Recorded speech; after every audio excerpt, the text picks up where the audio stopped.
Welcome to the Dragon's Ravine.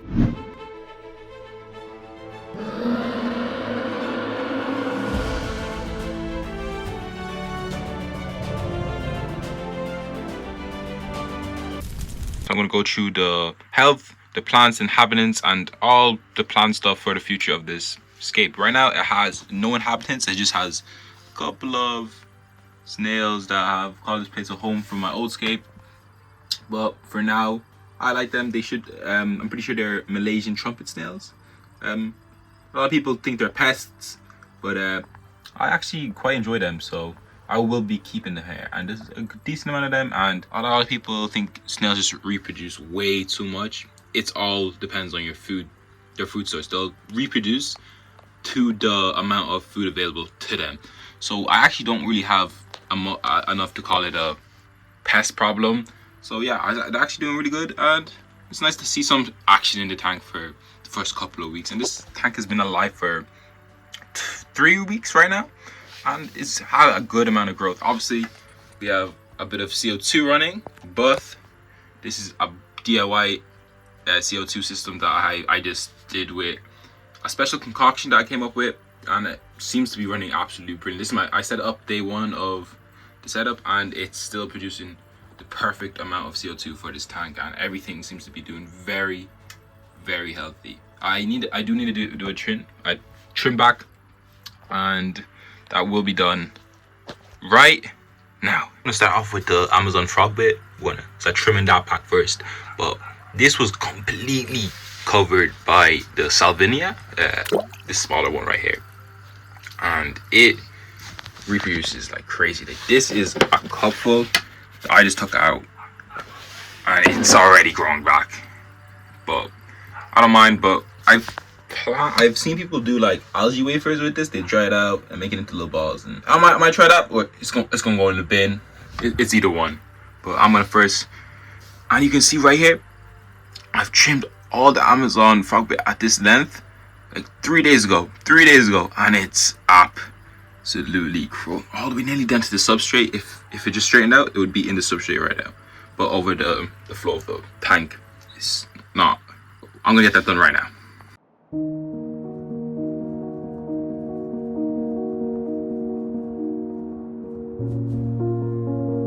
I trimmed up all the Amazon frog bait. There is a couple of Rotalas that may have unrooted, but I'll get them replanted after. But I'm just gonna go through and tell you how I set this tank up. So obviously I don't have a video of the setup of this tank, but I'll just go through a quick little basis of how I set up.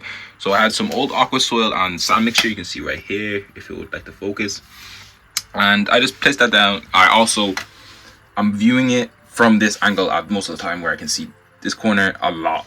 So I try to design it so I can see a valley through the middle, but this Rotala right here, will be trimming that back so I can see the valley again. But that's how I plan to design it, and that's why from the front it looks like this, because I wouldn't be seeing this.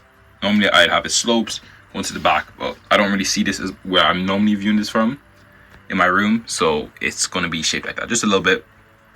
But then I topped it with some aqua soil, a nice sand going all the way through the back to the whole of the tank, and I have a whited background so I wouldn't see through it completely. And that's for all of it. So it's just old aqua soil, sand, some just mixture of all the old tanks I had. I only had one other tank before. This is my second tank ever, and I just topped it with some fresh aqua soil, which I have here. And this is Malflora Intense. It actually is a really nice and quite affordable aqua soil that I got 10 liters of it, so I just didn't have to buy anymore. And yeah, it's doing bits. It has everything you need in an aqua soil, and yeah, it does wonders, especially for Rotala. It even has Rotala somewhere on this. Wait, where? Yeah, right there. Rotala. So it does wonders and provides everything what it needs. And the majority of the rocks in here are dragonstone with smaller piece back here. This is the main piece that the focus is on, with a bit of Java moss glued to the top of it, just because there was a little cut and I don't want to see that. We'll be having a trim back very soon. And yeah, there's a couple of different rocks, like this one I think is a lava rock. I just had it laying around, so I just like, let me throw it in for a bit of detail, and I really like this one right here. It has a bit of, there is a bit of algae building up, but that's all good, that's all good. So we have about 5 kinds of plants in here, not including the moss. We have let's start by the foreground. We have Monte Carlo. I think this one right here was just a bit of Rotala green, which is supposed to be over here. That just was in the Monte Carlo when I was planting. So I'm gonna have to get rid of that, pull it, root it up, put it back over there. And then behind it, I have I'm just gonna have the name on screen right here. And that's a nice, beautiful red foreground, middle ground plant site, and just works wonders. And I think it's really nice. And it's a stem plant too, so you can actually trim the, see the node right there. Let me zoom in. You can actually trim that node where the roots are growing and plant that again, and you'll get a whole new plant coming from just that part. Behind it, we have some Rotala Hydra. That my plan was to, once it gets in line right here, I was gonna trim all across right there, replant, make it nice densely bushed. But I think I'm gonna grow just a little bit more, and then I'm gonna do a big trim and cut it from here, and then replant it, so then it'll all grow up nice and big and bushy. And if we move across, we have some Rotala green with what I think is some Hydra or rotundifolia. Yeah, and I'm also just growing this on the light is just an aqua plant LED. I have on screen too of all stuff. I'm also linked in the description if you do want to know which light it is. And wasn't expecting it to grow the rotundifolia, which is back here. I'll get a better angle on that after, but it seems to be doing wonders. But this is green, which also my plan is for all the Rotalas to get nice densely bushed, and then I'm gonna just move from there, maybe get a bigger tank, we'll see. And also just more Monte Carlo, which is starting to creep down a couple places like here. It's gonna need a trim very soon. Yep. And I love this dragonstone right here. It has a, let me get a better angle. It has like a little hole in it that's actually really deep. And the plan is to get some cherry shrimps, and hopefully some type of critters or snails or stuff will just make that their home, which I think there is actually a snail in there right now. Let's see if I can get that. Yeah, he's going in, which is just perfect. That would be sick to see animals like living in and hanging out in there. And let's go get the rotundifolia at the back. The two CO2 hoses actually a bit in the way, but you can see that it's actually, for this light, it's actually making the rotundifolia go quite red, which is really surprising. And it's a lot redder in real life, but it's doing quite wonderful for the cheap light that it is. Came included with the tank. This is the front angle on the rotundifolia, is also growing, which is brilliant. Yeah, and the plan is to get, so the fishes I'm gonna get cherry shrimp, maybe Bloody Marys, because I think the solid amount of red would just pop in this fish tank, which would be really nice. And I'm also planning on getting a very small school of ember tetras, very small, maybe a couple, not much at all, but their colors plus the cherry shrimp would just pop in this fish tank. I think this would just be thriving. I do have a lot of plants in here, not a lot of different variety, but a lot of fast growing plants in the Rotalas, the Monte Carlo, and also the Ricky, this one.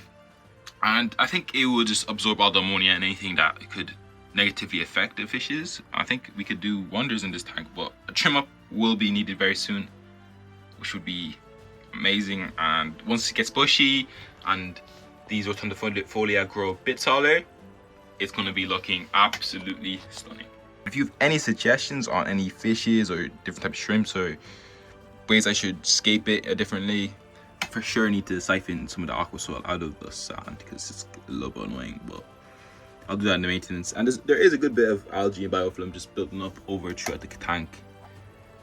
And yeah, I don't know if you can see that right there, but there is a bit growing on the dragonstone, which will all be cleaned up by the shrimp, which is actually really beneficial. Oh, there's a little snail right there. Wow. The little mouths is so funny watching, and some of them even are hooked onto the floating plants in the salvia. I have a bit of, I never bought duckweed, but let me see if I can find any for you. Yeah, there's one piece of hair. There is duckweed growing in here, which must have, there's another bit here. Yeah, and it must have just clinged onto one of these plants I never bought it or ever knew I had it until I started seeing it spawn around, and I know that it's a problem. So I'm gonna leave it grow though. I'm gonna see how much I can get from it. I think a couple of species of floating plants would be really nice in here, and it's also really fast growing, so any nutrients that is too much in the column to be sucked up from the the stem plants, fast growing plants, can easily be sucked up from the amazingly rapidly growing floating plants. I know some people have issue growing the Amazon frogbait, but I've never had an issue with any of this, and it just always goes crazy. And just like some of these stems too. There's a couple on the bottom. I think it's all from the Rotala, rotundifolia, because I got that one maybe 8 days ago now. Not 8, maybe like 5 days ago from the 1-2 grow. I just planted that in, so they're actually anchoring down really nicely for the time I had it. And this CO2 seems to be, does need a little bit of a clean, but does have a bit of algae growing on it. But that will all be cleaned up with a toothbrush, and it will be perfect. So that is the Dragon Ravine introduction video. There will be a maintenance video and a couple other things. And if you think there's a better name suited for this tank, let me know below, because I'm even pondering on the name. But I think it's looking beautiful for 3 weeks in. And yeah. And this heater, I do have a heater in here just to make sure everything's at its optimum temperature. But it has an orange light just right. Let me see if I can get it on camera. Right there. And I've never once seen it on, because my room is in the attic where I'm just have the thing, but it's like a greenhouse, so it's always warm up here. And I turned off the heater for 2 days straight just to see the temperature with my thermometer, and it's always sitting about let me see if we can focus. Let me put on the white background. It's always sitting about 23, roughly, just about here, 23 Celsius. And I know that's perfect for a lot of plants, but I want to hear Eva hello, because I'm not too sure if I can just fully take it out, which would be nice. I don't really want that in there, I just want the filter. But 23 Celsius is at the air room temperature. I know like room temperature is normally like 20 Celsius because the water is a bit colder than the actual air in the room, which is fine. But I do want to take it out. I just want to hear your suggestions. I'm going to leave it in until further notice, but I feel like for right now it's doing good. Eventually I will be taking out the CO2 system once the tank does mature a bit more, and I get the Rotalas in all 3 locations to be the bushiness I want them. And all these ones right here, these are all just extra plants that I want to trim. This is H-raw green, and I didn't plant that one, so and it has a bit of red to it. That could be a H-raw, and also it's a bit more similar to these ones back here, so I'm assuming it's a rotundifolia because it's a bit redder. Actually, these ones are redder. This is a bit of a it could be, because some of the H-raw has a bit of a tinge to it now. It's starting to get up close to the light, but I'm gonna still plant it back there. So I'll trim all them back, or even uproot them so they don't have any like sprouts growing back up. Yeah, so that's the plan, and I'll just keep y'all updated.